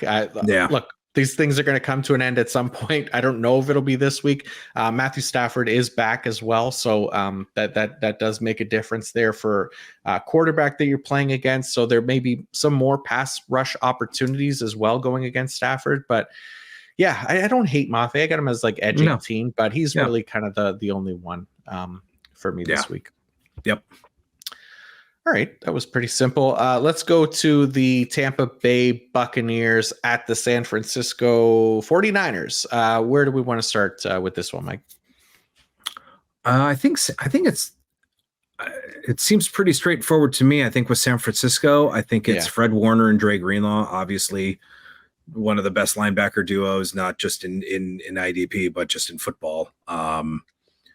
So, I mean, at the linebacker, there are 2 linebacker system. Oren Burks is only needed if in the event of an emergency, an injury. They don't deploy 3 linebacker packages very often, but it's pretty much Fred Warner and Dre Greenlaw. Defensive line is pretty simple, straightforward. I mean, you're not going to sit Nick Bosa. And if you did, I don't know why you would, unless you're in some sort of bizarre league that rewards negative points for sacks, then maybe. But yeah, and then Chase Young, I don't remember what his usage was last week. Did he? It was like around 66%, I believe it was, off the top of my head. It was somewhere around there. Yeah, I could pull it up here because I didn't write it down or anything, but I think it was around that 60%, 65% range. So it was fine. Again, it was his first game with the team as well. So there's always potential that it could get higher than that.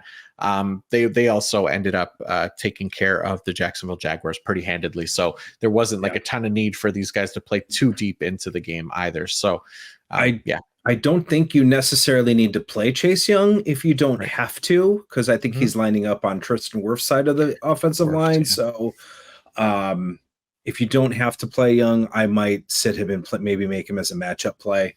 Sure. Bosa's got a pretty rough matchup too. Luke Gadecki has been pretty solid too. So, but Bosa has, I think, a little bit more. It just carries so much more upside, in my opinion, than Chase Young. So, I think Bosa is an automatic. But I think Young, if you can play the matchup with Chase Young. Yeah, I'm with you. I think I got Nick Bosa edge 5 this week. Chase Young's edge 17 for me. The only thing, like you said, the Buccaneers pass blocking unit, they've been excellent.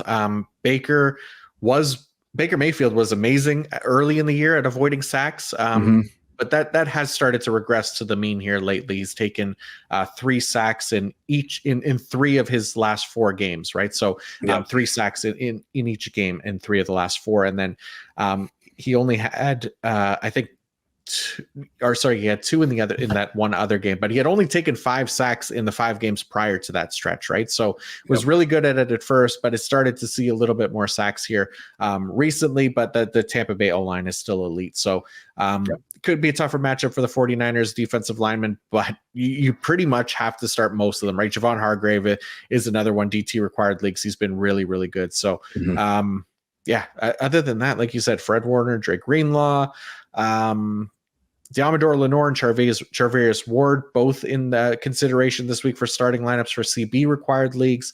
Talanoa Hufanga is safety 25 for me this week. So he's the one that's kind of on the fringe of starting.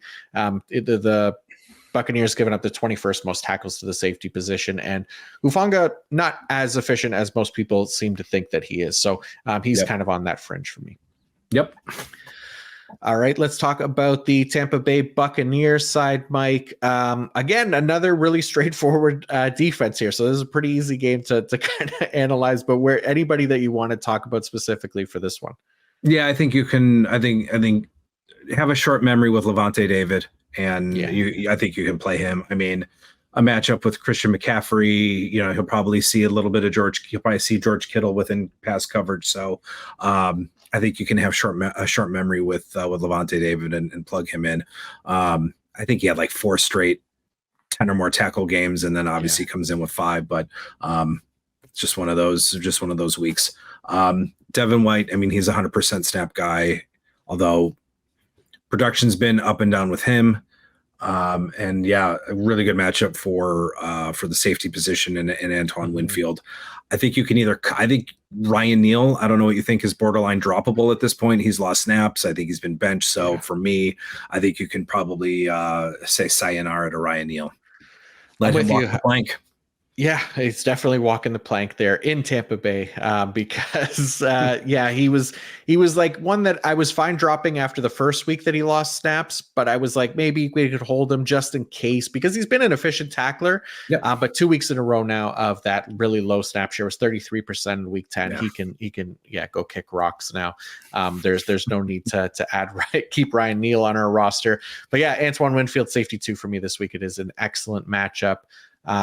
The 49ers are not a good matchup for cornerbacks, 32nd most, so that is the fewest per game to the cornerback position. So Jamel Dean, Carlton Davis, who are usually more streamer type guys anyways, are like CB 29 and CB 30 for me this week. So they're outside of that range. But anybody else on Tampa Bay for you? I think Shaq Barrett, if you can afford to sit him, I think I'm probably sitting him if Trent Williams is playing. If I guess you're needing a streamer, Tryon has the better matchup with Colton McKivitz, 60.5 pass block grade. So if you need a sneaky streamer, Tryon Trank is probably that guy that if he gets like he's that guy that if you plug in your lineup and he gets like 2 sacks, you want to see the look on your opponent's face. Like, Yeah, and he what the had hell it. did you stream this? What? Who is this guy? So that's the Yeah. type of guy. He gets that type of performance, and you just want to be a fly on the wall when your opponent looks at the box score. Yeah, it would. Yeah, it would probably happen against like me as well, because I am not a fan of Shoyinka. And he had the one big blow up game this year, but he has been incredibly mid for most of his early career here. So yeah, not as interested in him long term, but could be a matchup play like you say. All right, let's go to the New York Jets at the Buffalo Bills. Let's start. This could be just an ugly game in general. I mean, yeah, just ugly. I mean, I don't know. I mean, it's so funny. The NFL, it really is a year-to-year, a week-to-week league, and you cannot count on things that happened last year to carry over, because Buffalo now is, they're on the cusp of potentially missing the playoffs, and the same thing with the Bengals. So I mean, that is the beauty of this game. It truly is. You have to treat it like 17 1-week seasons. Yeah, nothing matters what happened last week.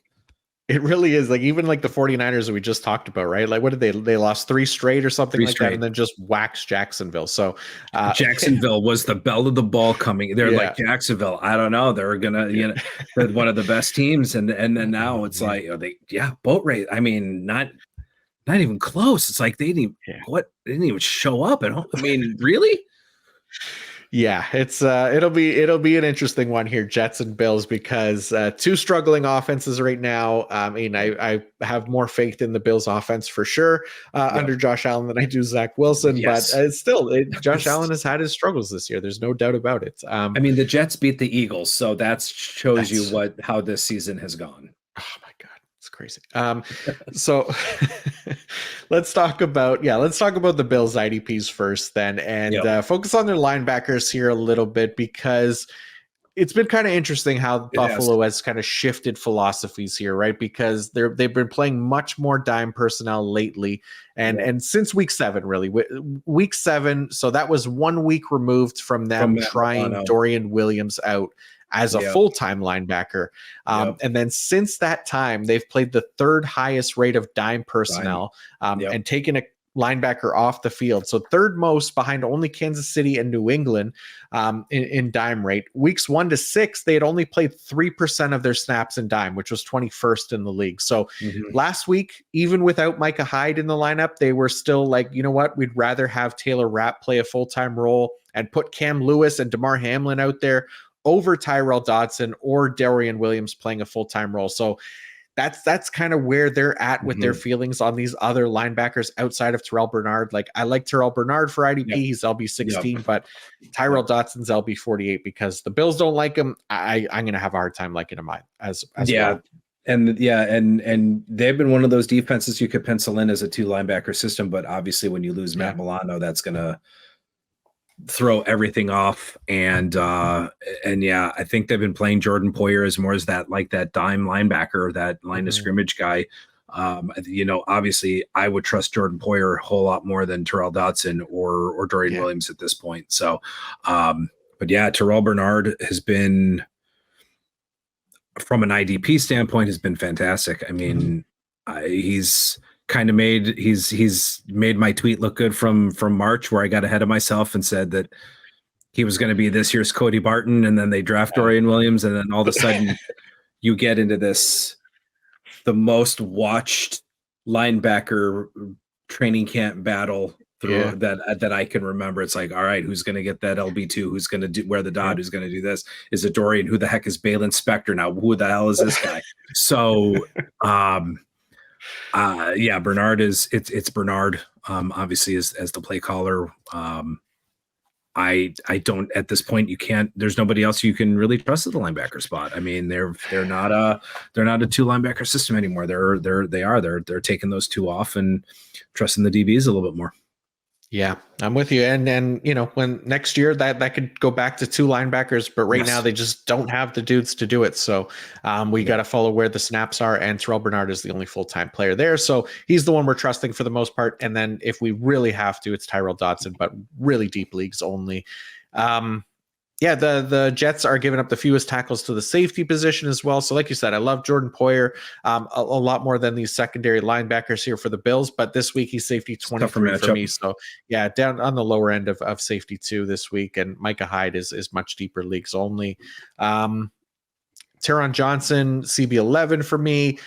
Any interest in the Bills defensive line? Because again, this has been kind of a lower snap share group here. Guys that A have lot of been a little bit rotation. inconsistent. Yeah. So Gregory Rousseau, only because he's going against Zach Wilson and the Jets pass blocking unit, he's edge 21 for me this week. Mhm. Don't know how much I love this Bills offensive line. Von Miller would be up there, but he's unranked for me because he's just not playing enough. He's playing like 30% of snaps, somewhere around there. So until they give him a full-time snap share, I don't know that we could trust Von Miller either. Yeah, and I don't think that'll happen. So I think you can. I like Rousseau. Mekhi Becton, I mean, he's been average. I think he's given up 6 sacks, Mm-hmm. 31 total pressures. Um, and then I think Leonard Floyd will draw Billy Turner in 90 pass block snaps, 3 sacks, 13 pressures, and that's not really great in 90 pass rush snaps. No. So I think Leonard Floyd is in a good spot for like big play scoring formats. But yeah, they rotate their edge rushers. I mean, AJ Epinesa is, he's involved in the rotation. So I mean, if Right. he's one of those guys, he's really boom or bust. He'll either get you a sack or he'll just get you a tackle and ruin your day. So Yeah. he's a little bit more risky. Yeah, that's why I have a hard time putting Epinesa in the Mhm. rankings. Sometimes it's just so hard to trust him. Sometimes he's not even playing 30% of snaps, right? Yep. So it's just it's really tough to put that guy in there and hope for the best. But on the Jets side of things, I mean, again, CJ Mosley, their linebackers really straightforward, really easy. Yep. CJ Mosley and Quincy Williams have been excellent, so they're not leaving starting lineups. You mentioned Jordan Whitehead in your safety 2 range as well. Yep. This is a nice matchup. He's gotten a better box rate. I think weeks 1 through 6, from what I remember writing, he was at about a 25% box rate. Since the bye week, he's been about 40%. So nice. playing up more, getting a little bit up more so that he can be in position to get some tackles. But obviously, he's got competition for tackle share with Quincy Williams and CJ Mosley. Yeah, so that always makes it a little bit tougher for sure. And Bill's given up the 3rd most tackles to the cornerback position, so it's a nice matchup for somebody like a DJ Reed, for example, because we know Sauce Gardner's not getting as targeted as much, although we'll see what they do as far as coverage goes with Stephon Diggs, if they put Sauce Gardner on him at all. But that would help Sauce Gardner's target rate. But DJ Reed in a really nice spot here. Either way, he's CB9 for me this week. How do you feel about the Jets defensive line? So Quinnen Williams, another really strong game last week, but only the half sack. He's only got 1 full sack on the year, 2 games with a half sack. So still really like Quinnen Williams. He's DT6 for me this week. It's not the greatest matchup going against the Bills. Josh Allen doesn't give up a lot of sacks. The Bills offensive line has been solid. So anybody that you're particularly interested in here outside of Quinnen for the Jets D line? I mean, Bryce Huff has been so efficient and just been so good. Yes. But the guys that they're lining up against, I mean, Bryce Huff should be going off against Spencer Brown. Spencer Brown's allowed 2 sacks and 416 pass rush snaps. Then you've got Jermaine Johnson, who gets Deion Dawkins. Deion Dawkins 1 sack in 416 pass rush snaps. And I know you mentioned Quinnen Williams. I mean, he gets tackles, and hopefully that's what he'll need. I think that's what he'll need to be relevant. Connor McGovern has a 57 grade, but it's the run block grade that brings him down. So I like Quinnen Williams' upside for tackles this week. But as far as sacks go, I mean, McGovern's only allowed 1 sack and 417 pass rush snaps. I mean, Yeah. the tackles have allowed a total, it looks like, of 5 sacks. So it's a really good offensive line, but I think could be a good week for Queen and Williams and tackles, because McGovern's not a very good run blocker.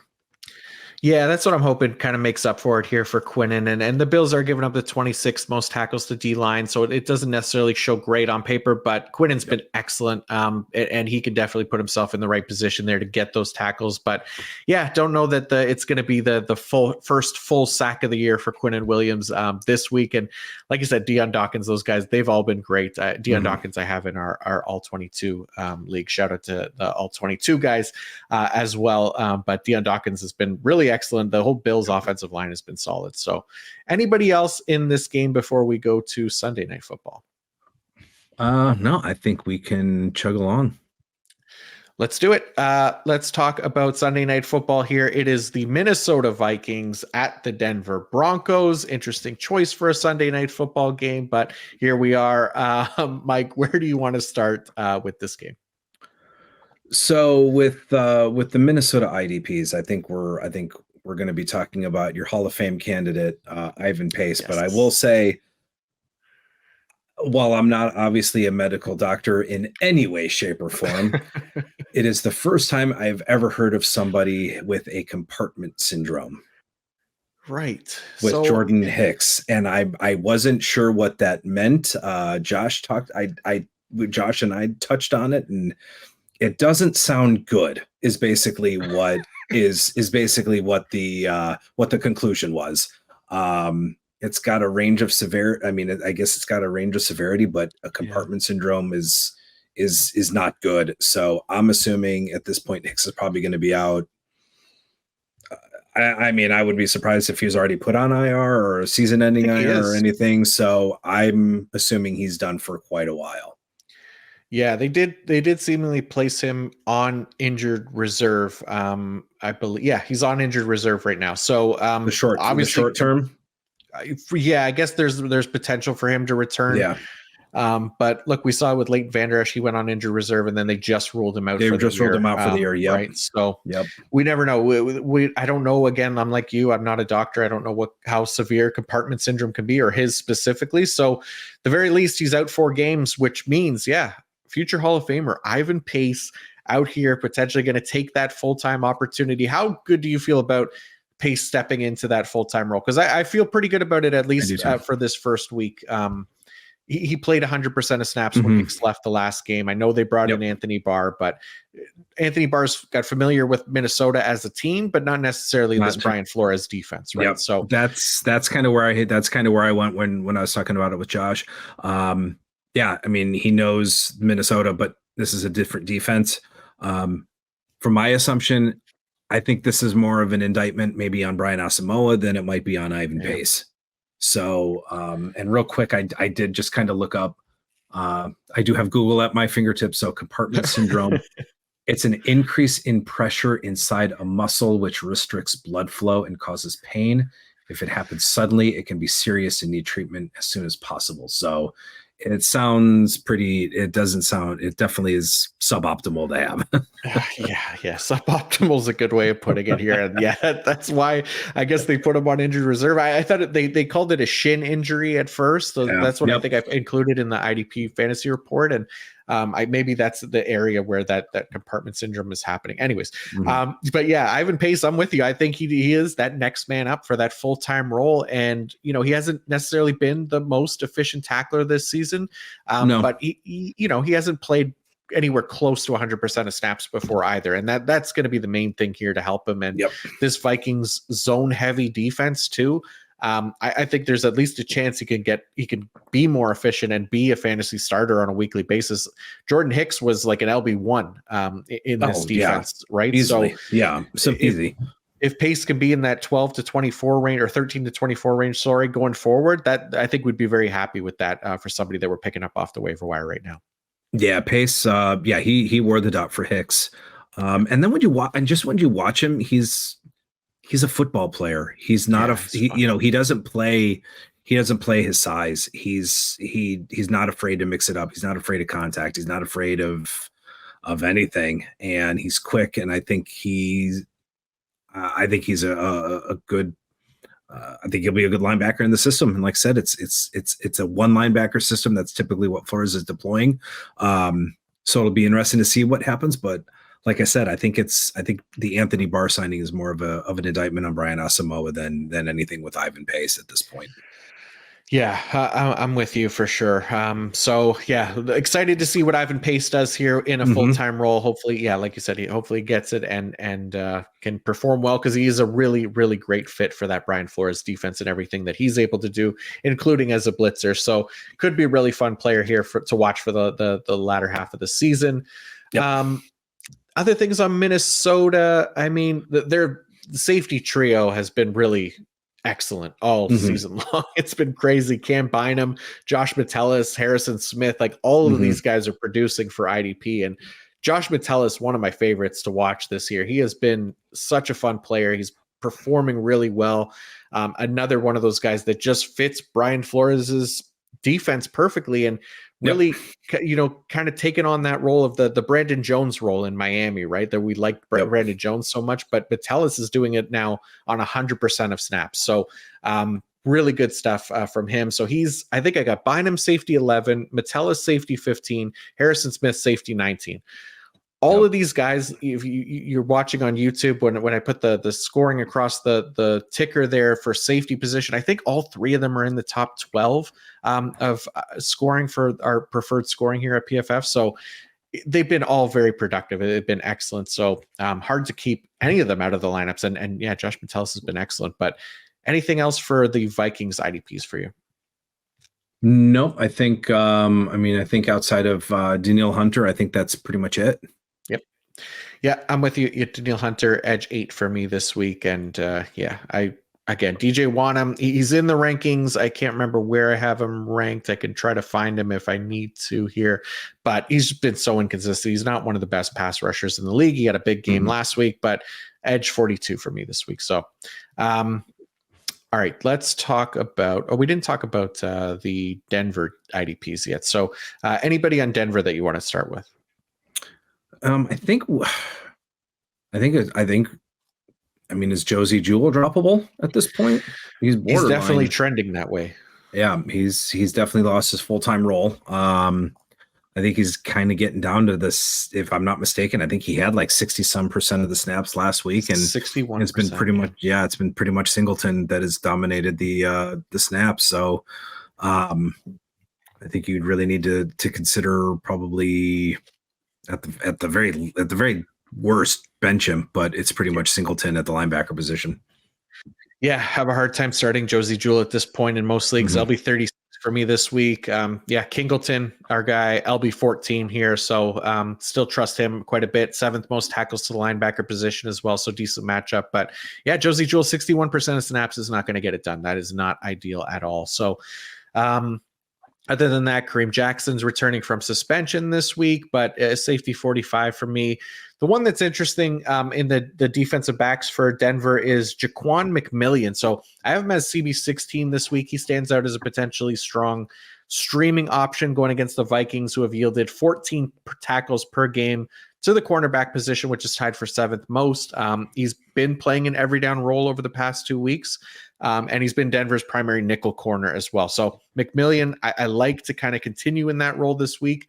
He's had 11 tackles over the past 2 games. That includes an interception, a forced fumble, a fumble recovery, and 2 tackles for loss in that span as well. So he's been excellent. I think Jaquan McMillian is somebody that we can look at for CB required leagues as well. Boom. All right, let's go to Monday Night Football. This one should be good, Mike. It is a Super Bowl rematch, Philadelphia Eagles at the Kansas City Chiefs. And let's start with the Eagles IDPs here and talk. And we'll start with their linebackers as well, because it looks like it's not been official yet, but it looks like Nakobe Dean is going to land on injured reserve again this season. It'll be the 2nd time now.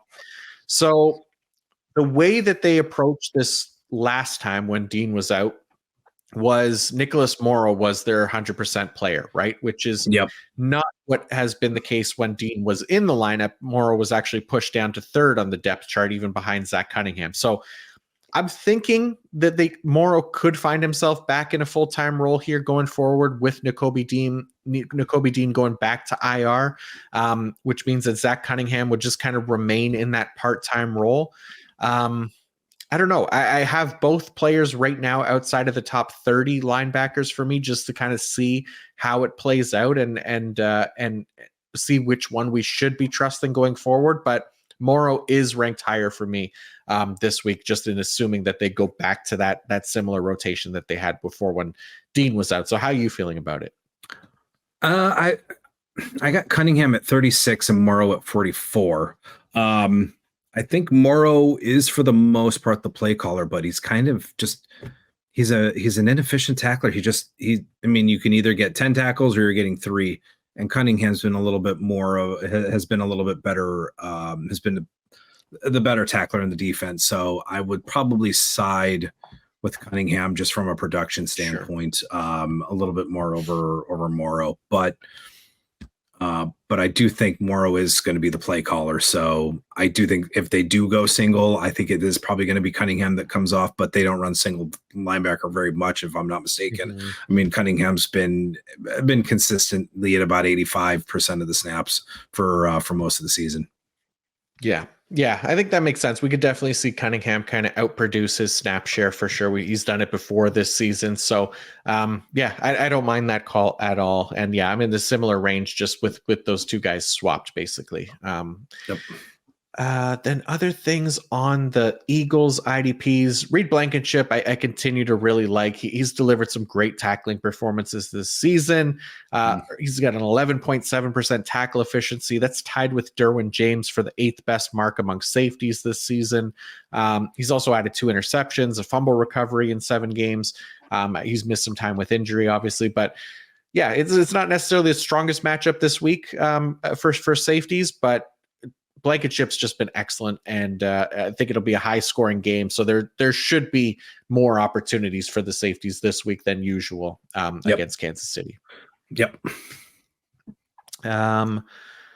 Kansas City also giving up 6 most tackles to cornerback, so really like it for Darius Slay, James Bradbury. Both of those guys are in play as potential streamers here in that kind of CB2 range. But how do you feel about the defensive line for the Eagles? Because I still have Hassan Reddick as edge 10, but the Chiefs have been, I mean, Patrick Mahomes specifically continues to be the top quarterback in the league at avoiding sacks, lowest pressure to sack conversion rate in the league. So that's been the problem with facing the Chiefs. But Hassan Reddick, he feels like a hard player to bench at this point because he's been on fire.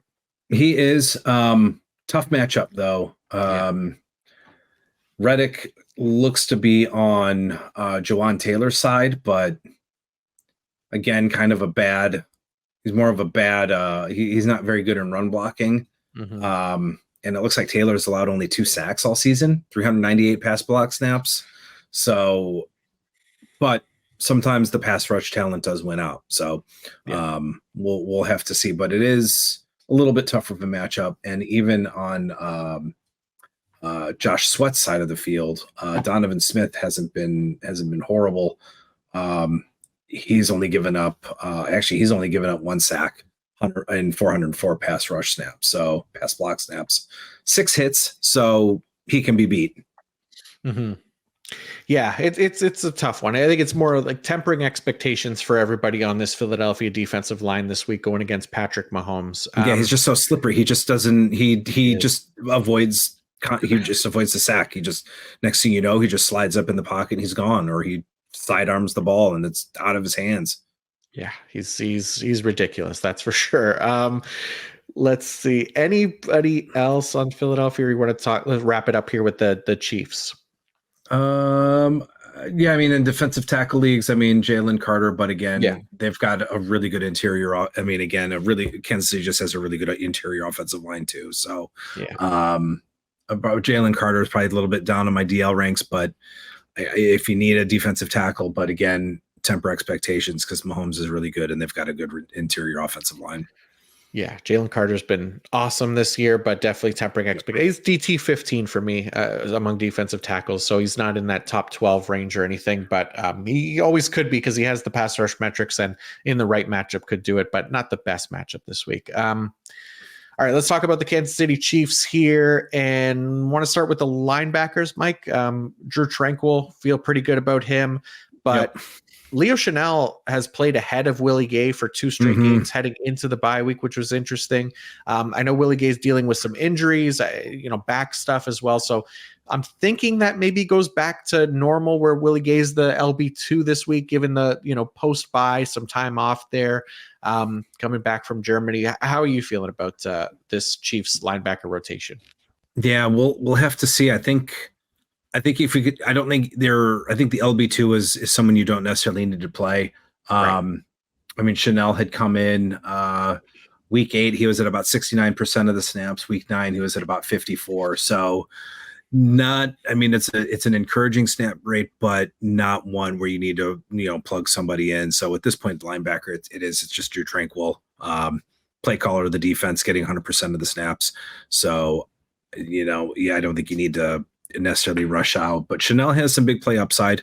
So he'll get a sack or he'll force a fumble, mostly sacks. I know he's had sacks in consecutive games before the bye, 17 tackles last 2 games. So if you need, an injury replacement or a bye week filler, I don't necessarily have a problem with Chanel. Yeah, no, that's fine. Yeah, for sure. The other thing too is the Eagles are giving up the most tackles to the safety position. My only problem is the Kansas City safeties. They're not great options, right? Right. Yeah. Justin Reed, I have him as safety 26 this week, and he's only that high because of the matchup. He's just super inefficient, 7.4% tackle efficiency on the year. Don't love that at all. So not somebody that you're necessarily targeting this week. Yep. And then, we could play the corners. We have no problem playing Trent McDuffie, L'Jarius Sneed. They should be great. But anybody else on Kansas City? Other than Chris Jones, we know we're probably starting him. Yeah. And I think the edge rushers, I think you could afford to bench. Karlaftis has a tough matchup with Lane Johnson and Michael Dana, who is a boomer bust, has a really tough matchup on Jordan Mailata. So Jones has a decent matchup interior on Tyler Steen. So I know Jason Kelce is the rock at center, but if Chris Jones gets matched up with Steen one-on-one, that's going to be a problem because Steen has a 21.2 grade in pass blocking. So I have a feeling Kelce and Johnson are probably going to be called on to do some helping. So we'll see, but Jones, I think, he's one of those DTs you can't bench. Yeah, no, I'm with you. Yeah, he's DT 5 for me this week. Even though we don't love the matchup, he's just such an elite pass rusher that it's hard to kind of bench him, given the upside. But Mike, I think that's pretty much going to do it here. Yeah, for week 11. So that'll do it. And again, I hope everybody found that helpful. I appreciate everybody tuning in. Again, massive episode here, and a massive thank you to my guy Mike Wohlert for coming on and helping me through this week. And Mike, seriously, can't thank you enough for coming on and doing this with me. It's always fun. Always fun talking IDP with you. Appreciate it, and getting you on here to drop your insight and knowledge. It means a lot. Absolutely, always happy to do it. And it's nice to break down the matchup sometimes, even though I know it's a little longer. But appreciate anybody that sticks around and listens to us. Wax poetic. Yeah, we love to gab about IDPs, and then we can't help it if we go a little bit long sometimes. So hopefully we gave you all the information that you're looking for. No filler in there, just pure information. So hopefully you find it helpful. And yeah, Mike, before you go, please let everybody know where they can find you and your work as well. 4for4.com, rankings, waiver wire article, and follow me on Twitter at Mike_Wohlert.